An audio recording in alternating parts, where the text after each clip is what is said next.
एक समुद्री जीव विज्ञानी ने पानी से भरे एक बड़े टैंक में शार्क को डाला। कुछ देर बाद उसने उसमें कुछ चारा मछलियां डाल दी। चारा मछलियों को देखते ही शार्क तुरंत तैरकर उनकी ओर गई और उन पर हमला कर उन्हें खा लिया। समुद्री जीव विज्ञानी ने कुछ और चारा मछलियां बेट फिशेस टैंक में डाली और वे भी तुरंत शार्क का आहार बन गई।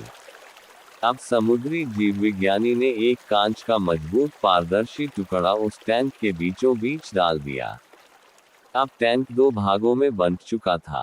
एक भाग में शार्क थी, दूसरे भाग में उसने कुछ चारा मछली डाल दी। विभाजक पारदर्शी कांच से शार्क चारा मछलियों को देख सकती थी।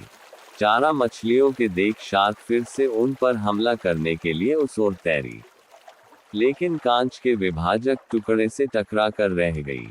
उसने फिर से कोशिश की, लेकिन कांच के टुकड़े के कारण वह चारा मछलियों तक नहीं पहुंच सकी। शार्क ने दर्जनों बार पूरी आक्रामकता के साथ चारा मछलियों पर हमला करने की कोशिश की, लेकिन बीच में कांच का टुकड़ा आ जाने के कारण वह असफल रही। कई दिनों तक शार्क उन कांच के विभाजक के पार जाने का प्रयास करती रही, लेकिन सफल न हो सकी। अंततः थक हार कर उसने एक दिन हमला करना छोड़ दिया और टैंक के अपने भाग में रहने लगी। कुछ दिनों बाद समुद्री जीव विज्ञानी ने टैंक से वह कांच का विभाजक हटा दिया, लेकिन शार्क ने कभी उन चारा मछलियों पर हमला नहीं किया क्योंकि एक काल्पनिक विभाजक उसके दिमाग में बस चुका था और उसने सोच लिया था कि वह उसे पार नहीं कर सकती।